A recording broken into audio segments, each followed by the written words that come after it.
Buenas noches y bienvenidos nuevamente a Oráculo de Luna. Existen evidentemente lugares marcados, Cortijo de Jurado, Casas de Caro, La Laguna, Palacio de Linares, donde dicen que suceden cosas. Buenas noches, Charo. Hola, buenas noches. Tenemos la oportunidad, o tuvimos la oportunidad, de estar en uno de estos lugares aquí en Sevilla, que al menos a mí me impresionó, no solo por ese estigma que tiene de atrás, bueno, ya lo hablaremos, pero por lo que dicen que sucede, ¿verdad? La verdad que sí, gracias a nuestra invitada, nuestra colaboradora ya, Carmen, que la verdad consiguió uno de mis sueños, porque yo en su época estuve ahí intentando estudiar la carrera de arte dramático, la Escuela Superior de Arte Dramático de Sevilla, un lugar emblemático donde los haya, y vamos, yo disfruté tantísimo como nuestro querido Carmona. Buenas noches, Carmona. Hola, buenas noches a todos. Yo también doy las gracias a Carmen por poder habernos mostrado eso y habernos dado esa oportunidad, aunque nos sabió a poco, nos ha sabido muy a poco. Porque Carmen, ¿qué tal estás, compañera? Buenas noches. Nada, yo entusiasmada de que sigáis contando conmigo y aquí estamos. Bueno, en este lugar a ti que te llaman tanto la atención, investigas y te mueves, pero este lugar es complejo, tiene sus cosas y bueno, tiene su historia. ¿De dónde estamos hablando, Carmen?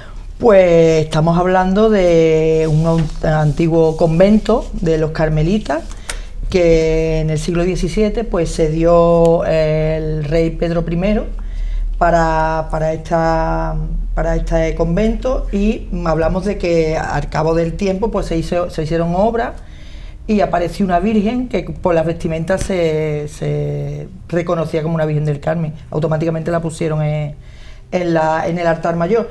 Aquello después de cuando ya vino la guerra francesa, ¿no? La Revolución Francesa, pues se echaron evidentemente a los clérigos y lo convirtieron en un cuartel. La zona donde hemos investigado serían las caballerizas del cuartel. El cuartel sería lo que es la parte principal, pero fíjate, Carmen, ¿qué se siente en ese lugar? Porque, claro, hablamos de una estructura bastante hermosa, ¿no? Incluso sí. tiene algo que luego hablaremos, sí. Que es bastante impactante, ¿no? Sí. Tiene un torreón inmenso.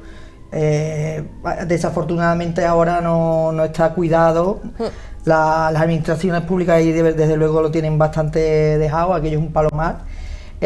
También existen enterramientos a los pies de ese mismo torreón. Hoy día es un callejón accesible desde la calle, y bueno, aquello en las últimas obras pues también se vieron que había tanto emparedados como enterramientos.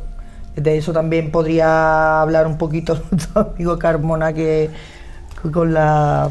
Bueno, en esa ¿no? parte, ¿recuerdas, Charo, cuando estamos en ese callejón, en ese lugar de piedra, que tú, José, incluso con las varillas también, lo que es la radiestesia, aquello parecía funcionar, aquello parecía moverse, pero eso forma parte quizás de una historia, a veces tapada, no lo sé, pero que está ahí. Es decir, que pueden haber osamentas, que incluso han sido bastantes los lugares, los edificios donde siguen manteniendo osamentas. En ese lugar, ¿tú percibías algo? ¿Tú opinas que ahí existía? Ahí, en esa zona, no en esa zona, en todo el edificio en concreto, pero en esa zona sí, es verdad que había muchos puntos energéticos, los cuales pueden conllevar a que haya allí lo que estamos hablando hoy en día. Pues que sí, pueden haber restos humanos todavía que se conserven ahí y estén ahí instantes. Y es verdad que tanto como en las varillas como con el péndulo, ahí seguro que dan muchos puntos energéticos. ¿Qué es lo que se escucha? ¿Qué historias se escuchan? Es decir, hay varios puntos calientes, pero sí. que... En primera instancia hay una zona que es justo, digamos, la planta de arriba de ese callejón donde estamos hablando de que hay enterramiento. Hay unos baños, unos aseos y unas taquillas en las cuales no quieren entrar los alumnos.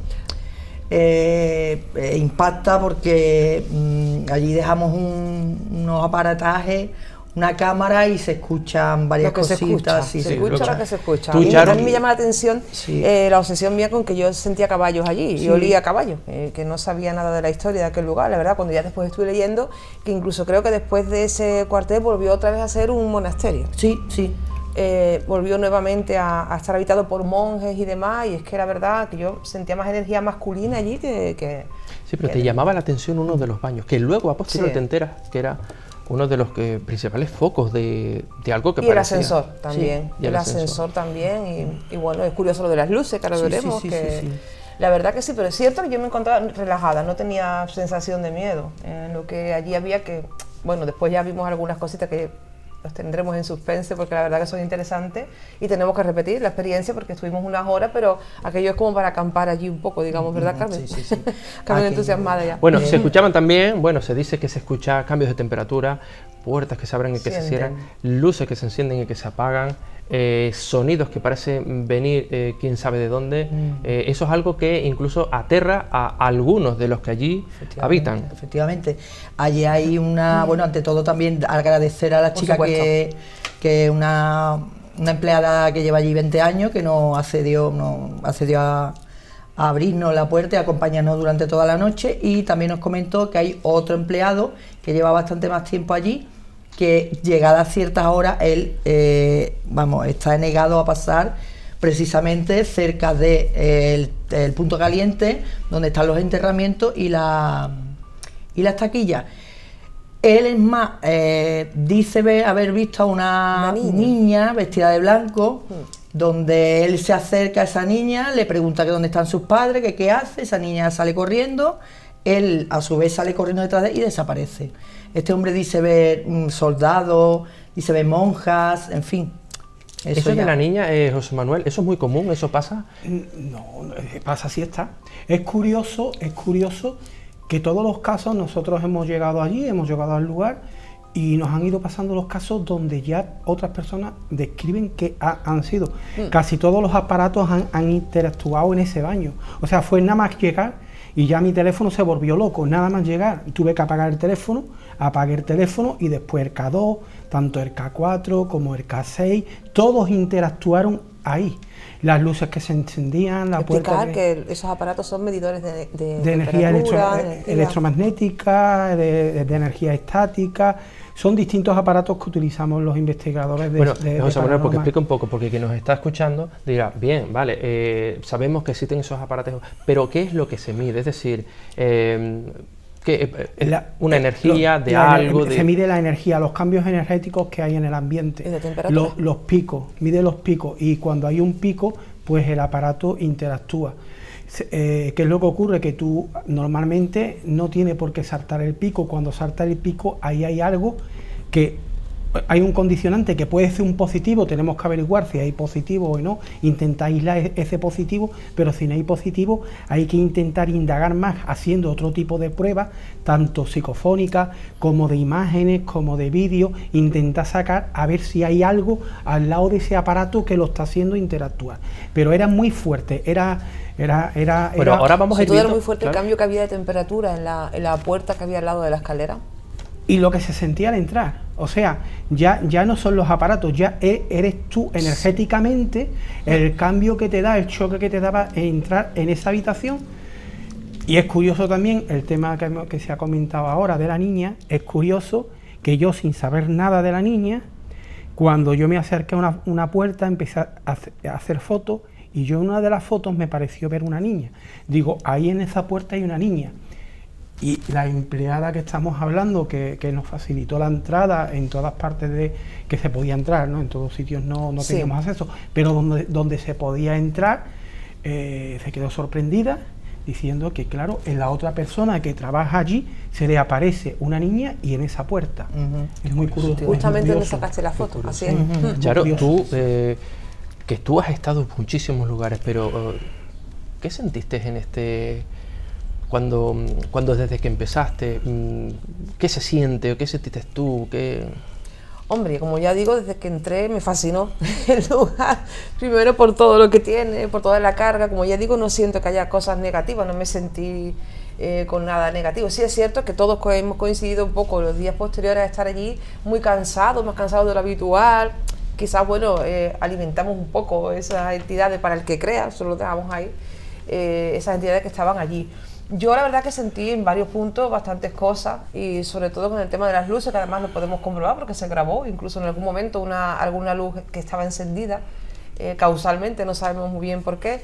Y la verdad es que sentí que bueno, que como que estaban contentos de recibirnos también, ¿por qué no? Carmen, antes de entrar con lo que tenemos nosotros para mostrarles, había varias cosas. En uno de los pasillos hubo alguien que fue testigo de cómo se abrían las puertas. Efectivamente, un grupo de alumnos pues vieron cómo se empezaban a abrir unos ventanales que dan al patio interior, y son ventanales que pesan bastante, con lo cual era como un poco ilógico. En principio no le dieron mucha importancia, pero sí que es verdad que una vez que te pones a pensar, dices tú, esto no es muy natural, no es un viento, no es una cosa sobrenatural, claro. Claro, porque Una estas cosa que cosas no se pasan, entiende. Charo, Carmona, a veces cuando se intenta buscar, pero es que a veces hay muchos testigos y también suceden estos fenómenos. No suele ser que se manifieste de esa manera, pero que suele pasar. Bueno, comentamos lo que nos pasa, si quieres, lo del vídeo, donde esa luz fue lo primero casi que nos pasó, de la luz encendida, porque bueno, habíamos varias personas, nos habíamos ido a otro punto y aparece una luz que se enciende en uno de los baños. Claro, después vamos a comentar qué pasaba en esos baños. Vamos a darle paso al vídeo. Otra vez la luz encendida del baño. No, yo la apagué. Otra vez, mira, la luz encendida del baño y yo la apagué. ¿Otra vez la luz del baño encendida? Sí. Bueno, fueron dos baños, uno no lo teníamos grabado, pero fueron dos baños. ¿Siempre los baños, Charo? Bueno, 2 baños y también la sala de actos. Sí. También dije que yo quería entrar ahí, y cuando entramos estaba la luz encendida, parecía que como venga a entrar, que hoy recibo, ¿no? También, esa tampoco la pudimos, no la grabamos, pero también. Bueno, en ese baño parece ser que dicen que también habían salido personas corriendo porque habían escuchado a alguien hablar algo. Sí, incluso encerradas, ¿no? Como tú entras al servicio, echas el pestillo o no, pero que no podían abrir. O sea, era como una fuerza que estaba empujando desde fuera y que le eran imposible salir, gritando y tal, hasta que con suavidad abren la puerta y salen. Es una cosa... Sí, eso es muy común en los baños, me ha pasado alguna que otra vez. La intensidad de ese sitio, porque, bueno, siempre tú utilizas el péndulo, es algo que tiene cierta manifestación sobre muchos sitios, pero en este caso el péndulo se mueve de una manera, vamos, abismal, ¿no? Fuimos todos testigos. ¿Por qué pasa esto? Bueno, pues porque hay bastante carga energética. Simplemente el péndulo se puede activar con energía, o tú mismo también lo puedes mover, que yo lo uso, pero que soy muy crítica con el uso de todas las herramientas. Claro está, no vamos a darle la credibilidad 100% al péndulo, pero sí es cierto que cuando se mueve así, también es cierto que hay mucha energía allí, claro está. En ese lugar estratégico, además, es que hacía un cambio de temperatura que no era normal. Era abismal. Lo que se llama el fenómeno termogénesis. Además estaba bastante cerca de la parte del Conservatorio de Música, que es donde parece ser que hay más fenómenos, que sí que se han escuchado y visto abiertamente muchos más fenómenos, pero que no podíamos tener acceso. Bueno, ¿qué les parece si vemos el vídeo de cómo ese péndulo se movía? Porque, bueno, no deja de sorprender, claro está. E incluso también, fíjense, ¿qué significaría? es extraordinario, no había aire, no había viento. Esas cosas a veces no pasan siempre, pero en sitios estratégicos donde está supuestamente cargada de algo que no se sabe qué es, pues eso empieza a dar señales. Se ha utilizado el péndulo desde hace mucho, pero que yo pienso que es una herramienta que sí nos dicen dónde... Cuando menos curiosa. Sí. Cuando menos curiosa. Es cierto que esa es la puerta, la que aparece en el vídeo es la puerta donde había un cambio brutal de temperatura y una escalera un poco así tétrica y demás, y bueno. Pero estoy segura que el péndulo hubiera funcionado igual en cualquier estancia de allí, porque... Bueno, una cosa sorprendente, siempre la fotografía ha sido algo que, bueno, a veces queda marcado, tú, José Manuel, siempre lo has nombrado, pero en esta sesión de fotos en un aula en concreto, parece que se manifiesta algo, ¿no? Sí. Entonces, a ver si los compañeros van poniendo esas fotografías que sale la compañera Carmen Molly. A mí me recuerda mucho a fotografías, por ejemplo, como cuando Germán de Argumosa mostraba, incluso cómo suelen pasar a veces, cómo suelen quedar reflejadas no solo orbes, sino que ciertas, como si fueran haz de luz. Bueno, en este caso, ahí vemos una foto donde está todo normal, que parece que no hay nada. En esa gran ráfaga de fotos, ahí sale algo. Ya ahí sale algo a la parte derecha de la compañera. Muchos dicen que podría incluso ser una cara de perfil. Bueno, ahí lo dejamos, el espectador. Parece más bien como una especie como de nube, así que se va acercando, ¿no? Conforme vamos viendo más fotos. Bueno, en ese aula en concreto pasaban cosas. Ahí tenemos otra. Bueno, claro, hay algo que ya no está, desaparece, había algo detrás de ti que desaparece. Te das cuenta que ese aula, sin nombrar a nadie, está asociada a una tragedia. Fíjense, un orbe, ¿no? Lo que parece, y después detrás de ti, en esa pierna, Carmen, sale algo que bueno... José Manuel, tú que eres... Eso yo lo llamo energía. Yo lo llamo energía. Y entonces yo en muchas fotos, yo no capto la entidad, yo capto la energía. Una vez de que tú captas la energía y empiezas a ampliar esa energía, empiezas a meter filtros a esa energía, es cuando sale la forma. Es verdad que la luz, la energía es muy débil. La energía que emiten las entidades es una energía muy débil. Una energía que con los focos se mimetiza, porque la energía del foco es superior. De la luminosidad de la bombilla es superior, entonces lo que hace es que lo camufla. No es que lo haga desaparecer, no, sino que lo camufla.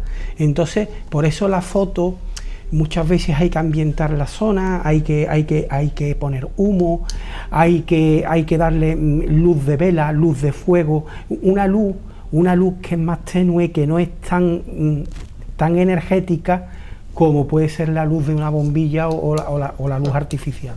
Bueno, en ese aula pasó algo trágico, ¿no? Sí, pero lo que está claro, sea lo que sea, que ahí hay algo... Sí, ahí hay una energía, yo la veo. Yo esa foto la cojo, la filtro y saco lo que hay. Sí, está claro que no sé si se puede contar o no, pero había pasado un hecho trágico, vinculado quizás, y justamente fue ahí, en esa aula, donde nos salió de todo eso. ¿Alguien relacionado con ese aula? Exactamente. No podemos dar más datos. Tiempo después estaban en clase y uno de los alumnos sintió como un empujón, pero es que a la vez de que ese alumno se sorprendió, es como si pasara de largo y le ocurrió a otro alumno que estaba al lado. Entonces, eso en pleno día, en plena clase. Sí, en pleno día, en plena clase. Es que fíjate que lo que sale en ese vídeo es como, en esa foto, es como algo que se te acerca. Sí. Parece como una sombra que se acerca. Además suelen ser muy así como nebulosas, de tono así. Yo he visto algunas veces alguna cosa parecida y tiene bastante... Sí. ¿Tú sentiste algo en ese momento? Cuando... Yo desde el minuto cero que entramos, yo sentí frío, escalofrío, mucho frío. Y en la zona que ha comentado Charo, que yo no he visto un péndulo moverse con tanta energía y tanta fuerza, eso era un cambio brutal, vamos. Un cambio brutal. En los aparatos que lleva Carmona de la temperatura, se veía perfectamente cómo oscilaba. Sí, eso... Bueno, hicimos otra de las pruebas, muy conocida como la psicoimagen. Se trata de un televisor en los antiguos formatos de televisión, donde mediante esa... ahí la tenemos. Primero, Carmona, explícanos, para obtener la psicoimagen, es decir, aquí la gente, ¿pareidolia o no? Bien, esto hay que dejarlo claro, porque fueron más de 3.000 fotogramas analizados uno por uno, y aquí salía algo. Muchos describen como que intenta formarse un rostro, otros nos hablan de pareidolia. Lo que está claro es que solo sale en esta fotografía vuelvo y repito, más de 3.000 fotogramas. ¿Qué es la psicoimagen, Carmona? Es otra manera de transporte. Lo mismo que se transporta por ondas de sonido, pues se transportan por ondas visuales. Es otro tipo de transporte, porque la energía no es más que energía. O sea, nosotros tenemos esa energía encarnada. En el momento que la energía se desencarna, para poder ser visualizada, como ya no tiene cuerpo, pues necesita algo, un transporte, necesita un canal. Y ese es un canal en el cual muchos dicen casualidad, coincidencia, los más escépticos ¿sabes? Pero se transforma y hay veces que se ven mucho más claras que de que se puede ver ahí. Ahí es que también te digo, a nosotros nos faltó, es que no es normal tú ir a un sitio a investigar y tener tanta fuerza, que te den tantas pruebas, que interactúen tanto los aparatos en tan poco tiempo como estuvimos allí. Es que necesitamos también nosotros un periodo de adaptación. Si entramos, nos sugestionamos un poquito, que nos relajemos, que no estemos más habituados al sitio. Entonces es cuando empieza a pasar las cosas como le pasan a los alumnos, porque los alumnos es una parte de su vida, es un sitio que es como su casa, es un sitio donde van y ya ellos están habituados también a ese alumnado. No sienten tanta curiosidad como cuando nosotros estamos ahí y es verdad que sentimos como que están rodeándonos, aparte de que nos están chupando energía. Hombre, Bueno, pues imagínate, no a nosotros solos, sino a gente de los tantos aparatos y a las Sí, baterías y a total, todo. vamos. Es que de todos los puntos calientes que nos decían, en la psicoimagen no salían nada, pero solo en ese lugar en concreto es cuando se forma ese ellos rostro. eligen también cuando quieren mostrarse. Tenemos 3 minutos. Yo diría de dar paso, si quieren, o hablarlo primero, porque tenemos una foto tuya también, Carmona, ¿vale? Pero Hombre, el vídeo no nos puede faltar. el vídeo no puede porque es faltar, porque impresionante. explicamos el vídeo, es decir, en ese baño donde habíamos encontrado esa luz encendida, pues evidentemente pusimos un trípode y pusimos una cámara grabando. Nosotros estábamos en el lado contrario casi del edificio, es decir, estaba todo cerrado, pero pasaron cosas. Son ustedes quienes sacan la última conclusión, ¿no? ¿Damos paso? Claro. Demos paso al vídeo.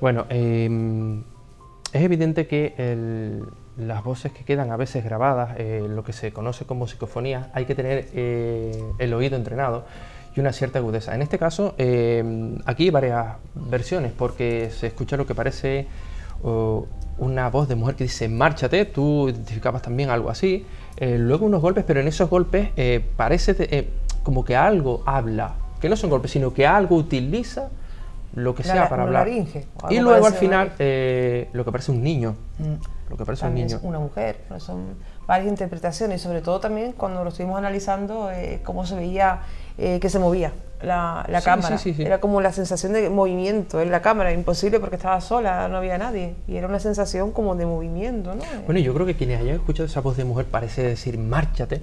Lo que no hemos podido descifrar es a qué se deben esos golpes que se oyen, porque luego nos dimos cuenta que podría ser una frase formulada por algo. Una frase formulada por algo. Yo pienso que esto fue lo que más, en ciertos aspectos, nos dejó un poquito boquiabiertos, Sí. porque esa cámara estaba sola grabando ese baño que, según ya dicen previamente, sucedían cosas ahí y que, bueno, no deja de sorprender. A mí me recuerda muchísimo a la psicofonía del infierno, en muchos aspectos. Bien, finalizamos con la foto de José Manuel. Rápidamente, ahí habías obtenido tú esta fotografía, José Manuel, tú le has puesto, la has silueteado. Parece en la parte derecha como alguien sosteniendo un niño, qué curioso. En la parte derecha yo veo una niña y después detrás hay otras dos entidades. Estamos viendo los 3 clérigos que están al fondo. Por eso digo yo de que me parece que es de una época anterior a la Escuela de Arte Dramático. De hecho, es más, es curioso es curioso que en la obra de la Escuela de Arte Dramático ya pasaban sucesos. Ya los albañiles tenían problemas, ya les cambiaban las herramientas. Justo en ese lugar, justo en esa obra. Justo en ese lugar. Entonces, es algo que ocurrió antes de la Escuela de Arte Dramático. Y yo, los elementos que veo ahí, los veo porque veo el de la izquierda del todo, que está arriba del todo, tiene un pelado como fraile. Veo como un pelado fraile. Yo veo ahí antigüedad, Hasta una cruz he llegado a ver yo. Y es que hay una cruz. ¿Y quién sabe? Yo pensaba que era yo, No, pero yo he visto una cruz colgada en un, sí, alguien que lleva una cruz colgada. hay una cruz. ¿Y quién sabe hay si, varias cruces. si esa parte de arriba donde se ve esa parte blanca parece una monja de aquella época que eran todas blancas? ¿Quién sabe, no? A ver, paridolia o no, ahí está. Son ustedes nuevamente quien saca la conclusión. Una imagen que parecía como un niño en un pupitre. Esa es otra fotografía donde hay un niño en otro pupitre. Bueno, se ven pues ahí ya muchos niños. Es que ahí abajo hay una mesa y se ve rodeando varios niños sentados alrededor de esa mesa. Es muy interesante. Es una foto muy curiosa. Bueno, finalizamos. Yo creo que nos hemos quedado cortos, quizás habría que repetirlo o en otros lugares, porque por lo menos nos lo hemos pasado muy bien. Sí, hay que seguir quién repitiendo. Sabe, y en ese lugar también sí, tenemos que repetir, en ese y en otros más también, por supuesto, pero en ese da para muchísimo, para seguir investigando. Pues nada, encantados de que hayáis estado con nosotros una noche más. Y bueno, nos vamos a publicidad y a la vuelta otro tema muy, muy interesante.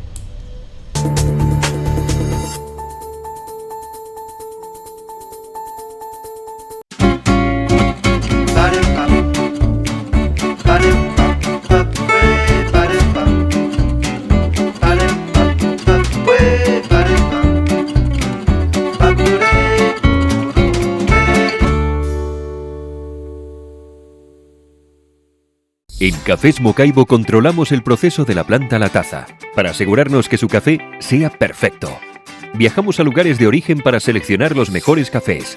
Tostamos a diario con la última tecnología, pero sin perder nuestro carácter artesanal. Ponemos al servicio de los clientes nuestra escuela de baristas, para que sepan hacer el mejor café. Todo unido hace posible que nuestro producto sea espectacular para tu cafetería, restaurante y ahora también para tu casa.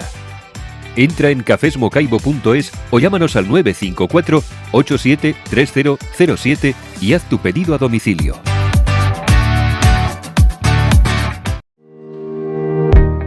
No dejes pasar ni un solo día sin sonreír. De eso ya no tendrás que preocuparte porque en Dental Company nuestros profesionales están comprometidos a mejorar la salud bucodental y la calidad de vida de nuestros pacientes. Contamos con un equipo médico multidisciplinar y con la última tecnología. Estamos en Avenida María Auxiliadora 92, local T1. Dental Company Utrera, odontología de calidad para todos. En pleno corazón de Utrera encontrarás un hermoso lugar, con todas las variedades de especias, legumbres, golosinas, chocolates y mucho más. Tú eliges la cantidad, nosotros ponemos la calidad. Preparamos piñatas, conos, regalos para cumpleaños, sorteos y todos los detalles dulces que puedas imaginar.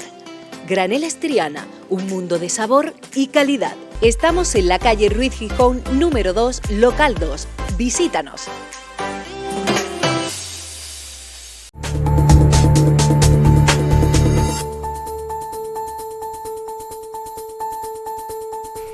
El hecho de que los espantosos extremos de la agonía sean soportados por el hombre en cuanto a unidad y nunca por el hombre en cuanto en masa es algo de que hemos de agradecer a un Dios misericordioso.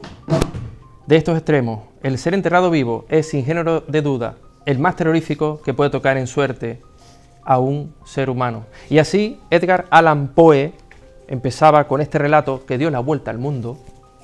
Claro, que para después de esta publicidad pienso que es algo verdaderamente fascinante porque mucha gente hizo cosas por este relato. Sí, hoy tenemos un programa fascinante en todo. Nuestro invitado Jesús Mena, buenas noches. Vamos a hablar de algo tan fascinante como la catalepsia y como no nombrar ese relato corto de Allan Poe que suscitó un pánico entre la población hasta el punto de que empezaron a cambiar los rituales post-mortem, ¿no? Y también a cambiar su forma de sus entierros y demás, a colocar ciertos accesorios que nos explicará ahora Jesús Mena ante el pánico. ¿Quién no ha tenido alguna vez miedo a ser enterrado vivo, no? Miedo a ser enterrado Os ha leído vivo. un fragmento de Muerte prematura. Muerte prematura. Y si os gusta esta temática, tenemos también al gran Ibáñez Serrador con Historias para no dormir, con un capítulo que está basado en esta novela de Allan Poe que se llama La promesa, que es un argumento pues terrorífico. No sé si lo conoces, Jesús Mena. No lo conocía, la verdad. Bueno, Pues, ante todo, buenas noches a los eso dos. es. Es un placer estar aquí con vosotros. No conocía esa obra de él, pero hay una muy parecida, aunque la temática, el espacio en el que esta persona se encuentra no sea un ataúd, pero que es la cabina, ¿no? Uf, también. Que esa es, al fin y al cabo, lo mismo. De López Es decir, Vázquez. López Vázquez quedado encerrado en un espacio sin poder salir de esa agonía, donde finalmente pues acaba en ese cementerio en el que todas esas personas que quedan encerradas en ese habitáculo tan Exacto. característico del momento. Exacto. Yo Esta creo historia es bastante tétrica, ahora la explico brevemente para que si esta noche no tienen nada que ver y quieren ver algún clásico de los grandes, pues es una historia donde una sobrina le hace la promesa a su tío que tiene una funeraria porque tiene mucho miedo a la muerte, de que lo velará durante 3 días y lo enterrará en un ataúd con el techo de cartón y con poca tierra para poder salir. Ella cumple la promesa, el tema es que lo entierra boca abajo. Algo complicado, ¿eh? Yo pienso que muchos de Algo ustedes complicado. cuando escuchan que viene Jesús Mena a contarnos cosas, ya muchos dirán, uff, esto viene duro. Porque Jesús, la muerte en vida, vaya tema. Parece vaya que tema. no nos alejamos del tema, ¿no? La última vez fue la Posmuerte. fotografía post-muerte. Vaya tema. Y ahora tocamos otro tan interesante como puede ser el enterramiento en vida o la catalepsia. Porque esto pasaba, Jesús. Esto pasaba Y pasa, ¿no? y Parece. pasa a día de hoy, pues hay muchos casos en el que sigue ocurriendo. Lo que ocurre que la catalepsia es algo que es más fácil de determinar, bueno, determinar fácil. Entramos en un terreno pantanoso, ¿no? Pero que puede ser fácilmente pues predecible. Ahora, también tenemos rituales que hemos ido heredando desde hace mucho tiempo. Yo creo que antes de poder entender lo que es la catalepsia actual, debemos partir un poquito al pasado, ¿no? Para contextualizar. Esa idea de que nosotros velemos a los difuntos, esa idea del culto al muerto, también tiene una parte funcional, porque nosotros los seres humanos tendemos a buscar siempre la parte más funcional de las cosas, queramos o no. No es simplemente, no hacemos las cosas por libre albedrío, sino que siempre tiene una razón, un porqué. Y el tema de la propiedad de velar al difunto no es nada más que asegurarte que el difunto, al fin y al cabo, está muerto. Compañía, sí, evidentemente, pero también asegurarte. Porque la catalepsia, ese fenómeno de que podemos definirlo clínicamente, yo no soy médico, pero sí puedo más o menos definirlo como una patología en la que el paciente tiene un problema, vamos a decir, fisioneurológico, y el sistema nervioso comienza a paralizarse, la respiración comienza a decaer hasta unos niveles mínimos, casi imperceptibles, el cuerpo se pone rígido, comienza a denotarse como una especie de rigor mortis. Es decir, que el rigor mortis aparece. Aparece una especie de rigor mortis y el cuerpo, básicamente lo que tenemos de frente, pues es un cadáver. Claro, imaginar esto, nosotros ahora podemos darle una explicación clínica. Si esto ocurre en el siglo VI a.C., ¿qué explicación clínica damos a eso? O en tiempos posteriores, evidentemente, o hablamos o de un milagro o de lo que ocurrió a muchas personas que por desgracia acabaron pereciendo dentro de esas tumbas o de esos yacimientos, ¿no? Esos espacios que fueron pues su último descanso. Si hablamos de cuál fue uno de los primeros actos de catalepsia reconocidos o que podría entenderse como tal, la perspectiva del ámbito cristiano, pues cada uno tiene su religión, su percepción de la espiritualidad, pero tenemos un caso muy particular, Lázaro. Lázaro. Levántate ¿Pero por y qué? anda. ¿Por qué? Porque hablamos de una persona que llevaba un periodo de tiempo aproximadamente muerto, aparentemente, ¿no? Y esa persona de nuevo levanta de entre los muertos y vuelve a la vida. Es un proceso de resurrección para aquel momento, ¿no? Pero, Que incluso también tenía esa rigidez cadavérica. claro, ya. el rigor mortis, incluso hay una frase de un médico muy curiosa de comienzo del siglo XX que él dice que lo entierran cuando empieza a descomponerse. Antes no. Que lo entierren cuando empieza. A Claro, descomponerse. cuando Nada Antes de no. rigor mortis, sino Nada, porque ese temor, ¿no? A que, Claro. oye, Bueno, yo lo he tenido desde pequeña, vamos, también porque me gustaba leer cosas que no debía, entonces claro. Eso es lo que ocurre, claro. Hay Pero que tener cuidado con lo que se lee. Estamos desmontando entonces un poco el milagro de Jesús. No, no es desmontar, pero simplemente yo como historiador del arte, yo tengo mi fe, evidentemente, pero también tenemos que dar la parte un poco científica, ¿no? Y puede ser, estamos hablando de una hipótesis, una posibilidad. Pero otro caso que sí tenemos noción clara y segura, hablando también de ese aspecto, es de la propia Santa Teresa de Jesús. No sé si sabéis si Santa Teresa tuvo una enfermedad muy agresiva, tanto que llegó a morir, aparentemente muerta. Dentro del propio convento prepararon todo para enterrarla, tenían el catafalco, todo velada con sus flores y tal, y en ese momento pues su propio padre la abrazó, lloró, y en ese mismo momento rompió y despertó. No solamente es que estuviera velándose, es que tenía incluso los ojos encerados. ¿Para qué? Para que no se le abriera al difunto y pudiera estar en exposición. Ella misma, al volver a la vida, rompió ese enceramiento. Imagina la situación, que tú te despiertas y no puedes abrir los ojos. ¿Pero qué puede pasar, Jesús, Charo, cuando en ese justo momento ocurre cuando ya estás enterrado? Pues sabemos lo que puede ocurrir. ¿Qué va a pasar? Pero ha ocurrido en la historia. Ha ocurrido muy De hecho, muchos casos, muchísimo. Ya que los compañeros vayan poniendo unas imágenes que tenemos preparadas que nos has traído, porque había una serie de mecanismos que se utilizaban para...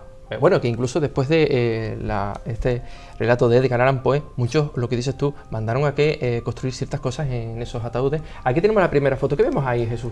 Estamos viendo porque, bueno, a partir del siglo XIX, gracias a figuras como Poe, esa idea del romanticismo, ese terror, esa difusión, porque estaba la leyenda oral, pero cuando comienza a pasarse a papel y comienza a surgir este tipo de relatos donde la gente realmente no sabe si es cierto o no, pero que podría ser, comienza a expandirse ese miedo que Charo ha dicho, ¿no?, de pequeña, de esas lecturas, y la gente empieza a ver el mundo de otra forma, al igual que en el ámbito científico, porque es que el ámbito científico bebe también del ámbito legendario, de la tradición oral, y comienzan a preguntarse, oye, ¿cuántas personas habremos enterrado vivas? Si este fenómeno existe, ¿cuántos hay? Permíteme preguntarle a los dos, ¿de ahí viene quizás ese velatorio 24 horas o 3 días? Bueno, los judíos, por ejemplo, volvemos al ámbito antiguo, ¿no?, pero los judíos son 3 días. Sí, y además tienen una figura con ellos, ¿no?, que se llama... Tienen... no me acuerdo cómo ahora es el nombre, un acompañante.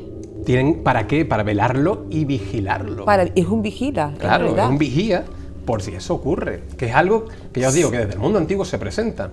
Y el caso que estamos viendo es que, claro, esa idea del romanticismo, esa expansión, esa difusión de esta propuesta, de este temor, provoca que un doctor en 1829, un médico, proponga la posibilidad de realizar enterramientos con un sistema en el que cerca de la mano del propio difunto esté una cuerda que permita, si no está muerto, accionar y que esas campanas a las que está conectada esa cuerda suene. ¿Pero tú crees que eso tenía mucha validez? Porque hombre, claro, para que alguien escuche esas campanitas... Hombre, la idea del cementerio actual evidentemente tenía sus veedores, tenía sus vigilantes, pero lo que es curioso, vosotros imagináis la circunstancia de estar allí una noche y que esas campanas suenen. Eso tiene que ser auténticamente terrorífico. Yo veo más válido el invento del cuento este que relatábamos antes, del techo de cartón, ¿no? También, bueno, es bastante más válido que una campanita. Pasa que el cartón es un producto que comienza a utilizarse de una forma más tardía, posterior, ¿no? Claro. Algunos, bueno, estamos viendo aquí mecanismos incluso con ese tipo de ventanica, ¿no? Que a día de hoy, pues lugares como Estados Unidos volvemos a lo mismo, eso se practica. Sí, todavía hoy en día. Claro, volvemos a mostrar, ya ha perdido el sentido original que tenía y se convierte básicamente en un elemento de exposición. Tú puedes ver al difunto, pero en un comienzo también tuvo esa idea de poder controlar que el muerto estaba muerto.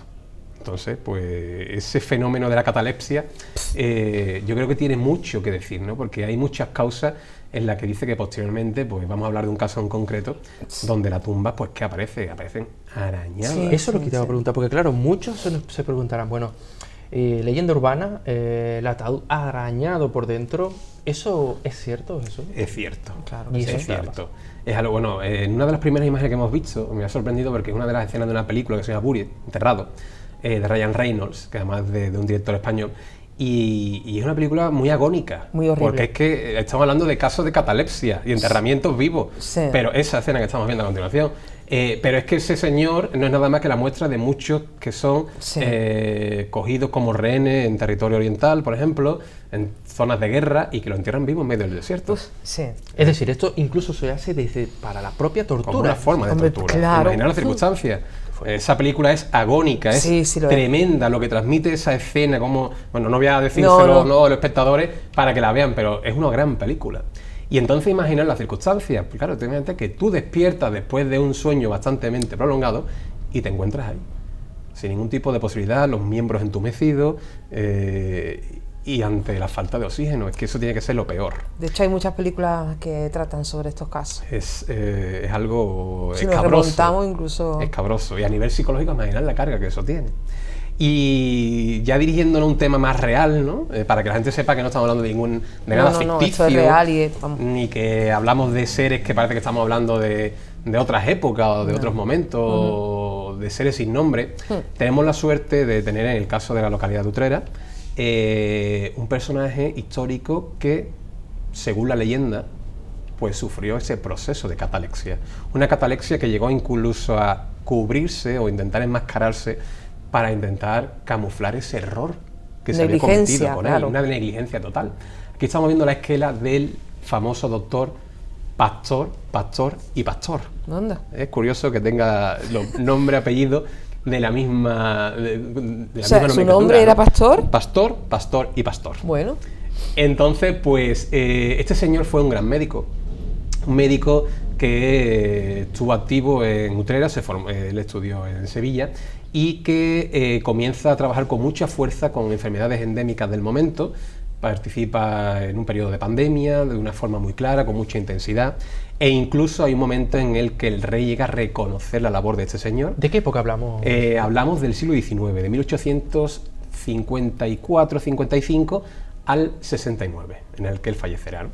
Y en ese periodo pues comienza a enfrentarse pues, a ese periodo de pandemia, destaca por su labor, no solamente eso, sino que llega incluso a mandarse cartas de forma reiterante con el propio rey Alfonso, contándole cuál es la circunstancia en la que el país se encuentra, desde el lugar en el que él vive, ahí en Utrera, y él comienza pues a experimentar un poco con los propios enfermos, no experimentar de forma práctica, sino mediante lo que ve, empieza a estudiar la situación que presentan para poder explicar al rey de España cómo podría mejorar esa situación y cuáles son las causas que provocan esas enfermedades. Es decir, que es un personaje que muy avanzado, época, aquí en Utrera, llegó a crear impacto. Fue un personaje bastante impactante no solamente a nivel sanitario, sino humano. Es decir, tenía un reconocimiento local como profesional y como persona, ¿no? Pero ahora viene la historia, todo esto. Este señor fue médico en el Hospital de la Santa Resurrección de Utrera, y posteriormente, pues durante ese periodo, ya en torno al año de 1869, fallece. Hemos podido ver la esquela funeraria. En esa esquela funeraria se pone que fue enterrado en la iglesia parroquial de Santiago, la conjunta. Él muere sin pareja, simplemente lo único que tenía era su familia, una familia que durante un tiempo recibirá una manutención de forma constante tanto del propio ayuntamiento como del lugar en el que trabajaba, como agradecimiento, ¿no?, a la labor que había recibido o había realizado este profesional. Pero lo curioso es que ahí viene la fecha, creo que era en mayo de 1869, cuando se realiza el enterramiento, al poco tiempo, dice la leyenda, ¿no?, vamos a basarnos en eso, que compañeros de él de la universidad vienen pues para velar y a hacerle pues el último ofrecimiento y la última despedida a su compañero, casi su compañero y amigo. Y dice que en el momento en el que llegan, pues van al cementerio y preguntan al médico y al forense: oye, ¿habéis comprobado que Pastor estaba realmente muerto? Ellos ya previamente intentaban... Lo sabían que tenía padecía ese proceso. Problema, ¿no? A lo mejor no de una forma tan intensificada, pero sabían que padecía de ello. Claro, imaginar la circunstancia, ¿no? Cómo se queda el médico local con sí, que si comprobaste si estaba realmente muerto, pues sí, seguro. Es que él sufría catalepsia. ¿Cómo? Catalepsia. Por Dios. Imaginar las circunstancias. Es que bueno, imagínense todo que nos escucha, Charo, ¿no? No, yo no me quiero imaginar. Cuando intentan, bueno, ¿qué es lo que ocurre? Acceden al féretro. claro, ante esa situación, ¿qué es lo que hacen? Pues directamente exhuman el cadáver ¿Y qué se encuentra? y según se dice, de nuevo te digo, es algo que ha quedado muy camuflado en el tiempo, pero dice que cuando abren la caja encuentran toda la caja llena de arañazos en lo que es la caja, en la parte de frente a las manos, ¿no? Y por supuesto, en este caso ya, pues un cuerpo en proceso de descomposición. Claro. Es decir, que el mayor terror de muchísimos de nosotros lo vivió este gran médico, gran profesional y gran, sobre todo también a nivel humano, ¿no? Como os he dicho, sufrió eso. ¿Qué ocurre? Aquí el ayuntamiento también pues viene a participar, ¿no? Y ante esa carga, ante esa culpa, pues decide financiar ese famoso monolito que hemos visto, ese panteón romántico en el que puede leerse, ¿no? Aquí ya ser doctor, pastor y pastor, tus familiares y amigos no te olvidan. Curioso lo de amigos, ¿no? Que vengan de esa circunstancia. Parece que el pueblo de Utrera pues marca una deuda pendiente para siempre en un cementerio pues que comienza a florecer en ese periodo más o menos, el cementerio de 1844, financiado por una gran familia que son los Cuadras, también interesantísima para estudiar. Y pues en esa vorágine, pues otro de los grandes panteones que tenemos es el de ese famoso doctor, pastor y pastor, donde además de ese monolito tan romántico, ¿no? Tan monumental, tan heroico, casi con un carácter neogriego, saltando, ¿no? Como si fuera un héroe, pues tenemos a este señor que además de ello tiene su propia calle, la calle Doctor, Pastor y Pastor, y que deja en Utrera una sombra, una esquela, una presencia que por mucho que el tiempo haya ido pasando, la figura del Doctor, Pastor y Pastor pues se ha convertido en eterna. No son muchos los que conocen esta leyenda, otros sí, pero yo creo que lo único que hace con ello, suena feo, pero yo creo que es engrandecer la figura de un personaje que incluso después de muerto, ¿no? O no muerto, siguió aportando para que la medicina pues avanzara de una forma u otra. Casi que se convirtió en mártir, ¿no? Exacto. La verdad que si te vas a cualquier cementerio de Sevilla, y yo he preguntado en varios, de cualquier pueblo, de provincia y demás, en casi todos hay historias de los enterradores, las personas que sacan el cuerpo muchas veces. Todos te pueden contar historias, vamos, es auténticamente terrorífico. Bueno, a partir de ahí está la cara B de todo esto. La cara B de todo esto es que en el momento en el que comienza a rular esa leyenda, son muchos que los que van al cementerio, evidentemente, pues no de forma, vamos a decir, como se debe hacer, ¿no? Comienzan a hacer espiritismo, a hacer sesiones, evidentemente, en la tumba de este señor. Ese pobre hombre que... Claro, esa conexión. O muertes trágicas. Claro, cerca del monolito, buscando esa conexión, pues para ver si realmente el doctor Pastor pues definitivamente descansa en paz o sigue después de esa muerte agónica presente en ese cementerio. Bueno, Jesús, y quien quiera, por ejemplo, visitar su tumba... puede hacerlo perfectamente en los horarios de apertura del cementerio. Y realmente es que yo creo que el Campo Santo es un tema tan interesante también a estudiar, no solamente en este caso el local, ¿no? De aquí de Utrera, sino tantos y tantos y tantos, porque ya tanto a nivel espiritual, ¿no?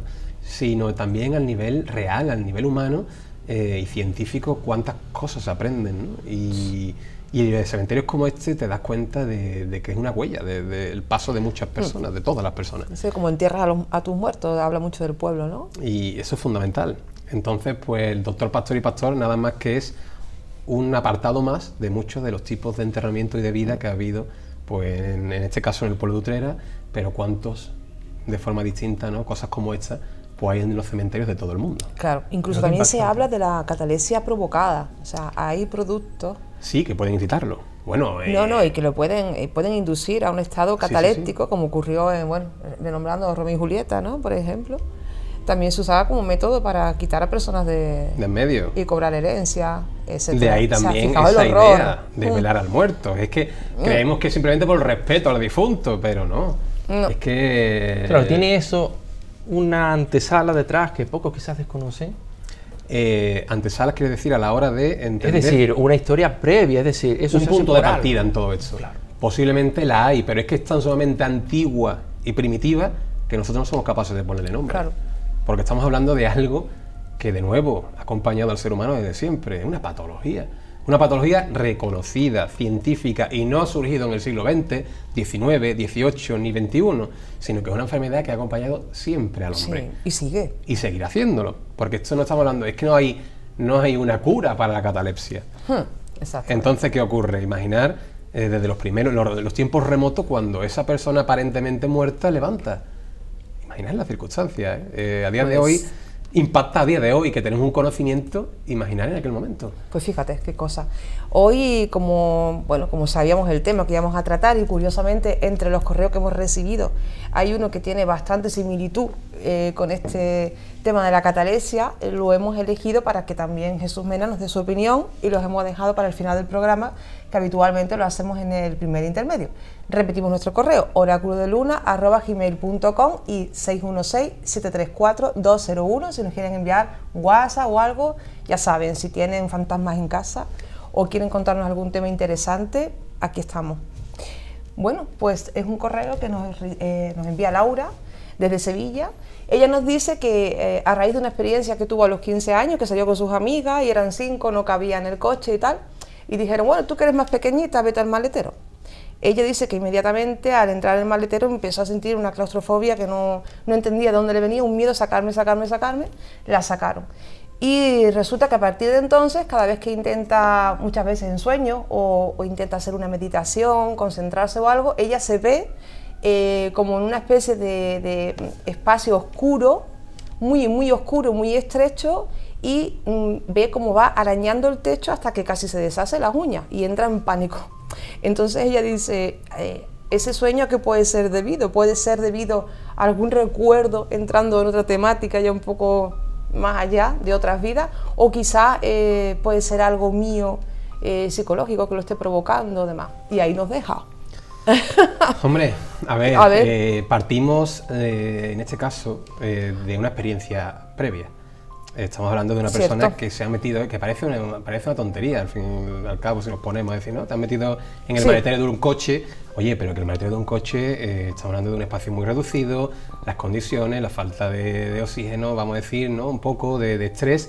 Yo creo que eso, y si la persona tiene una ligera patología, ¿no? ante la claustrofobia, es claustrofóbico o presenta un principio de ello, creo que eso te marca. Y bueno, tanto que puede incluso inmiscuirse en tus propios sueños. Hay una cosa que tampoco hemos hablado, que también podríamos tratar para muchos programas, que es la famosa parálisis del sueño. Parálisis del sueño, eso es interesante. Y déjalo ahí, Jesús, porque ya... Sí, porque además próximamente lo vamos a hablar con un también, invitado muy ¿tenemos que cerrar? Sí. Tenemos que cerrar. Yo quiero acabar porque, claro, hemos hablado de pastor y pastor, pero yo siempre oía algo, y se lo oía a un señor mayor, y me dijo que aquellas personas que fallecen, pues la que no es olvidada es la que jamás va a morir. Así que con eso me quedo. Bueno. Y hay muchas personas que, a pesar de que ya han partido al otro lado, siempre seguirán dentro de todos nosotros. Eso por supuesto. ¿Nos vamos? Yo, como frase final, y después de escuchar a Jesús y todo lo que hemos hablado hoy, señores, donen órganos, que eso es vida para otras personas. Pero asegurándonos que estemos muertos, ¿eh? Sí, pero si estás dormido, por lo menos no te enteras de que te quitan los órganos. También es cierto, también es cierto. Por eso. Buenas noches y hasta la próxima.